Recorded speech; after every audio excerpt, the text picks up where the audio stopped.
그 전에 일단 이 종합소득세를 보면 이렇게 배당소득에 대해서 2천만 원을 초과했을 때 초과분이 종합소득세로 계산이 되고요. 그 다음으로 이 종합소득세 세율을 보면 5천만 원을 초과했을 때부터 이 24%가 되게 됩니다. 사실상 여기서 이 지방세 10%를 더하면 26.4%, 그리고 8,800만 원부터는 이 38.5%가 적용이 되게 되는데요. 결국 이 세율부터 이 5천만 원의 구간부터 양도소득세보다 높아지는 구간이라는 거죠. 그렇다면 단순하게 5천만 원이 넘을 때를 기준으로 해야 하느냐? 그건 또 아닙니다. 왜냐면은 그 전에 이 2천만 원에 대해서는 또 15.4%로 계산이 되기 때문에 일단 혜택을 더 많이 받았다는 뜻이 돼서 총액으로 따졌을 때 결국 어느 시점부터 차이가 나는지를 보면 결국 이 종합소득이 5천만 원에서 8천만 원 구간일 때를 기준으로 보면 5천만 원 선을 기준으로 수익금이 5천만 원이 이하라면 국내 ETF에 투자한 게 유리하고, 금융수익이 5천만 원이 넘거나 종합소득세가 8,800만 원이 넘는다면 해외 ETF에 투자하는 게 좋다는 건데요. 자, 여기서 말씀드리는 건 일단 계산적으로 일반적인 경우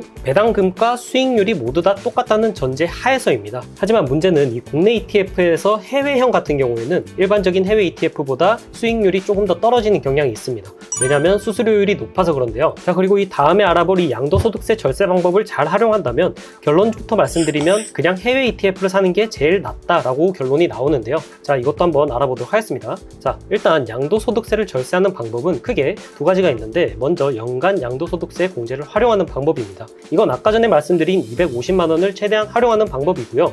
그 다음으로 이 두 번째 부분은 부부와 자녀의 증여를 활용을 하는 건데요. 일반적으로 10년간 자녀에게 최대 5천만 원, 미성년자인 자녀의 경우에는 10년간 2천만 원의 증여가 가능하고요. 사실 이건 금액이 그렇게 크지 않아서 그렇게 중요하진 않습니다. 여기서 중요한 건 이 부부간 증여인데요. 부부간 증여는 10년 동안 최대 6억 원씩 증여가 가능합니다. 여기서 중요하게 봐야 될 부분은 이 10년간 각자 6억 원씩 증여가 가능하다는 건데요. 결국 부부끼리 총합 12억 원씩 10년마다 증여가 가능하다는 거죠. 그리고 이 증여가액 같은 경우에는 증여 시점을 전후로 2개월 동안의 평균 가격을 이 매수 가격이 되기 때문에 2개월 동안의 평균 가격이 증여가액이 되고, 이건 곧 다시 매수 가격이 되게 됩니다. 그러니까 내가 주식을 1,000원에 사서 5,000원이 됐을 때 내 아내에게 증여를 하면 이때 2개월간 평균 가격이, 이 증여 가격이 똑같이 5,000원이라고 하면 아내의 매수 가격은 5,000원이 된다는 거죠. 결국 평가손익에서 0원이 된다는 뜻입니다. 결국 이 증여가액을 기준으로 양도소득세를 다시 계산하기 때문에 이걸 잘만 활용한다면 사실상 양도소득세를 아예 내지 않아도 되는 수준이 되는데요. 여기서 팁을 드리면 증여를 할 때는 수익률이 가장 높은 종목을 양도하는 게 좋습니다. 예를 들어서 제가 미국 주식인 A 주식과 B 주식을 각각 6억 원치 가지고 있다고 해볼게요.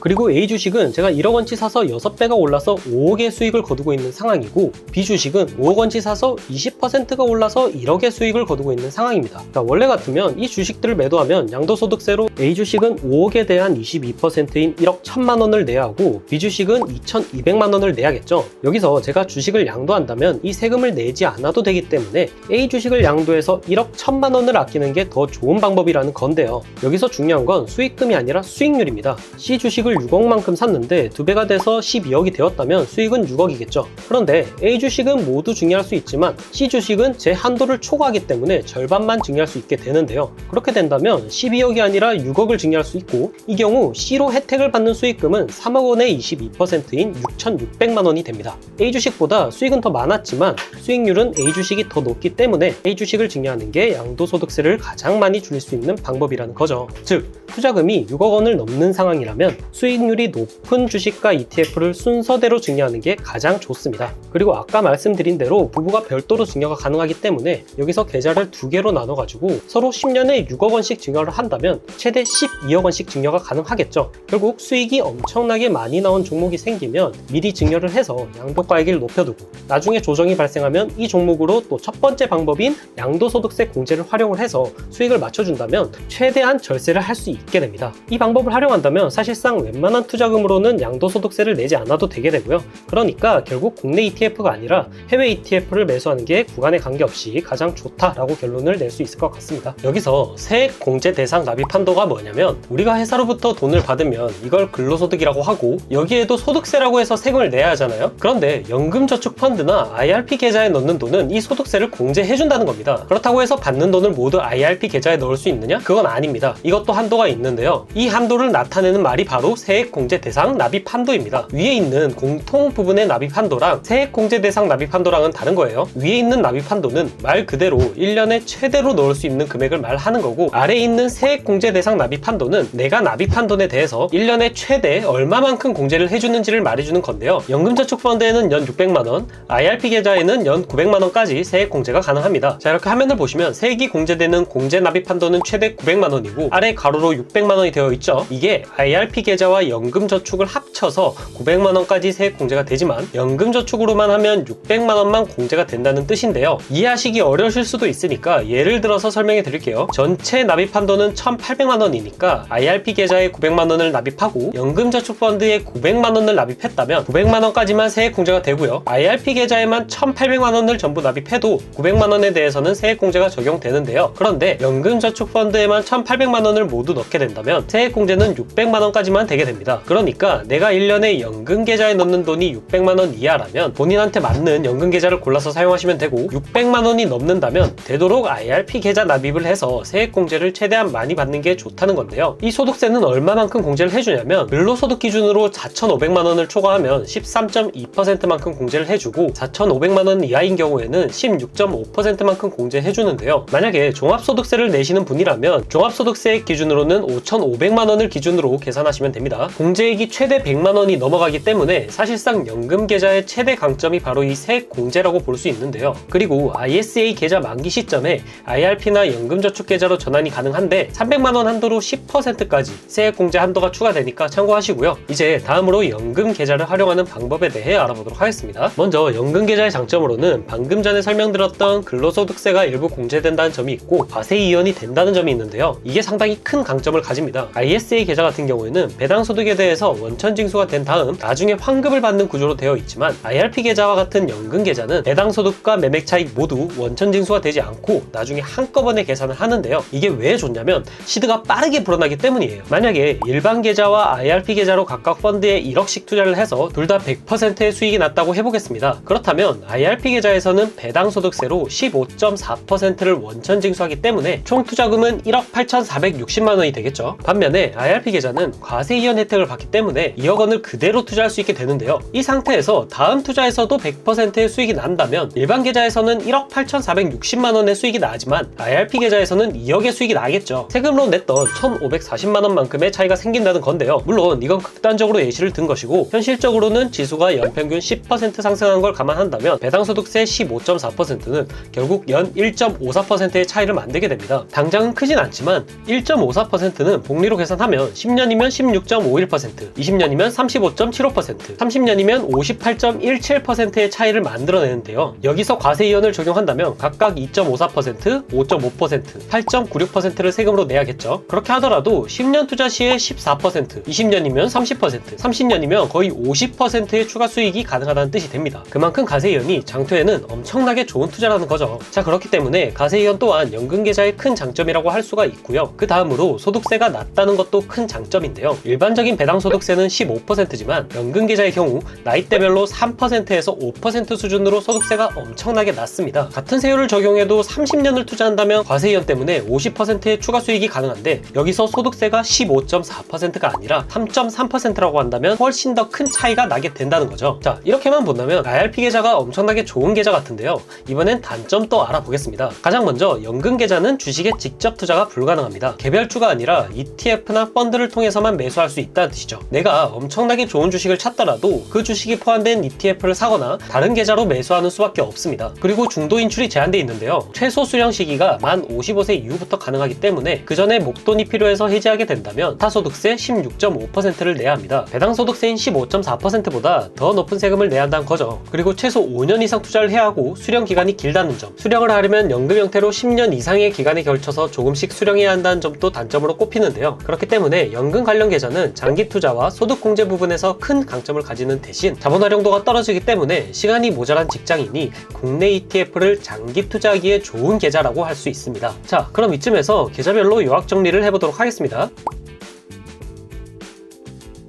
자, 이제 모든 세금과 계좌에 대해 살펴보았으니 어떻게 투자하는 게 가장 효율적인지 알아보겠습니다. 먼저 미국 지수 ETF에 투자하는 방법은 크게 두 가지가 있는데요. 국내 거래소에 상장된 미국 지수 ETF를 매수하거나 미국 거래소에 상장된 ETF를 매수하는 방법입니다. 여기서 매매 차익을 보면 국내 ETF는 배당소득세로 적용이 되고 해외 ETF는 양도소득세로 적용이 되죠. 그런데 양도소득 같은 경우에는 매도 시점까지 세금을 내지 않기 때문에 사실상 과세가 이연되는 효과가 있는데요. 여기서 증여를 통해서 절세를 한다면 사실상 양도소득을 내지 않아도 됩니다. 그런데 국내 ETF로 매수하게 되면 배당소득세를 내야 하는데요. 이걸 줄이려면 ISA 계좌나 IRP 계좌를 활용하는 수밖에 없습니다. 그런데 ISA나 IRP 계좌는 납입 한도가 있죠. 그렇기 때문에 이런 계좌들은 일반 계좌를 사용했을 때보다 유의미한 수준의 차이가 있을 때만 활용하는 게 좋은데요. 여기서 해외 직접 투자를 해도 매매 차익에서 내는 세금이 둘 다 사실상 없다고 한다면 이제 차이가 날 수 있는 부분은 배당소득 부분밖에 없습니다. 그런데 미국 지수 ETF인 VOO나 배당 ETF인 SCHD, 슈드의 배당률이 각각 1.8%, 3.3%인데 여기서 배당소득세를 적용한다면 각각 0.27%와 0.5%입니다. 물론 이 수익률도 소중하긴 하지만 지난 ETF 영상에서도 말씀드렸듯이 해외형 국내 ETF의 경우 실제 수수료가 더 비싸기 때문에 이것까지 감안한다면 ISA와 IRP를 사용해야 할 이유가 크게 없습니다. 그러니 미국 지수 ETF를 사고 싶은 경우에는 그냥 일반 계좌로 해외 직접 투자를 통해서 매수하시는 게 가장 효율적인 방법입니다. 그 다음으로 국내 주식을 보면 국내 주식은 IRP와 같은 연금 계좌로는 직접 투자가 불가능하기 때문에 ISA와 일반 계좌로만 투자가 가능한데요. 국내 주식은 대주주가 아니면 매매 차익에 대한 세금이 없기 때문에 배당소득세가 핵심이라고 할 수 있겠죠. 그러니 배당률이 높은 고배당주에 투자하는 경우에는 ISA 계좌를 사용하고 그게 아니라면 일반 계좌를 통해 직접 거래하는 게 좋습니다. 다음으로 국내 주식형 ETF를 보면 이것도 주식으로 취급이 되기 때문에 매매 차익에 대한 세금은 없는데요. 여기서 국내 주식과의 차이라고 한다면 IRP 계좌를 사용할 수가 있다는 점입니다. 그러니 여기서도 납입 한도를 효율적으로 관리하기 위해서 고배당 ETF에 한해서 매수하는 게 좋은데요. IRP 계좌가 소득세를 면제해주기 때문에 IRP 계좌에 먼저 납입을 하고 그 다음에 ISA 계좌를 활용하시는 게 좋습니다. 자, 이걸 표로 나타내면 이런 모습이 되겠죠?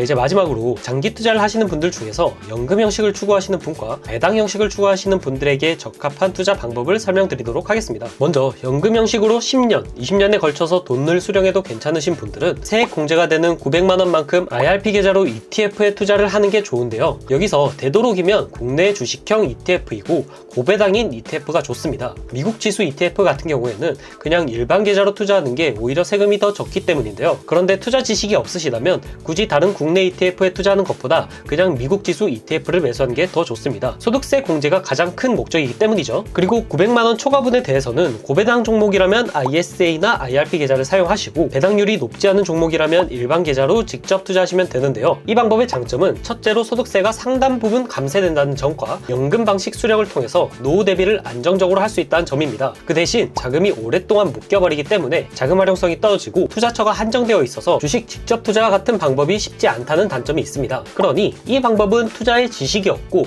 투자할 시간도 없지만 안정적인 노후를 원하는 장기 투자자에게 적합한 방식이라고 할 수 있고요. 그 다음으로는 배당 추구형 방식이 있는데요. 이 방식은 IRP 계좌를 사용하지 않습니다. 고배당 주식이나 ETF 같은 경우에는 ISA 계좌를 활용해서 만기 시점이나 배당을 포함한 수익금이 200만 원이 될 때마다 계좌를 갱신하면서 나머지 자금은 모두 일반 계좌로 직접 투자하는 방식입니다. 이 방식의 장점은 자본 활용성이 높다는 점과 모든 투자처에 직접 투자가 가능하다는 점입니다. 그 대신 IRP 계좌를 사용하지 않기 때문에 근로소득 부분에서 절세가 안 되고 투자 지식이 필요하기 때문에 시간을 들여서 공부를 해야 한다는 단점이 있습니다. 따라서 이 방식은 공부를 통해서 높은 수익률과 배당을 노리는 가치 투자자에게 적합한 방식이라고 할 수 있는데요. 저는 개인적으로 이 방식을 선호합니다. 아무래도 연금으로 수익금을 받게 되면 자본 활용이 쉽지가 않고 이 방식이 상황에 따른 투자 계획을 만들기가 쉽기 때문인데요. 물론 이건 저의 성향과 상황에 맞기 때문이고 다른 분들의 경우 상황에 맞춰서 IRP 계좌를 사용하는 투자 계획도 만들어 드리고 있습니다. 자, 이제 프로젝트에 대한 영상은 모두 끝이 났네요. 영상을 보시고 프로젝트에 참여하셔서 함께 공부하시고 싶으신 분들은 댓글에 링크를 통해서 신청해 주시면 되고요. 다음부터는 투자 지식과 관련된 영상으로 찾아뵙도록 하겠습니다. 영상 시청해 주셔서 감사합니다. 부자 프로젝트에 참여하실 멤버를 모집합니다. 부자 프로젝트는 노후 걱정 없이 원하는 인생을 살 수 있도록 투자 계획을 세우고 실천하는 방법을 알려드리는 프로젝트입니다. 참여하시는 분들은 본인의 수준에 맞춰서 제가 직접 1대 1대1로 간단한 교육을 해드린 후에 정보를 공유하고 응원과 소통을 통해 서로 윈윈할 수 있는 투자 커뮤니티에 참여하셔서 좀 더 쉽게 목표 금액을 달성하실 수 있습니다. 프로젝트에 대한 좀 더 자세한 내용은 전자책에 들어가 있으니까 궁금하신 분들은 전자책을 받아보셔서 읽어보시길 바라겠습니다. 커뮤니티에 참여하지 않고 개인적으로 배우실 분들이나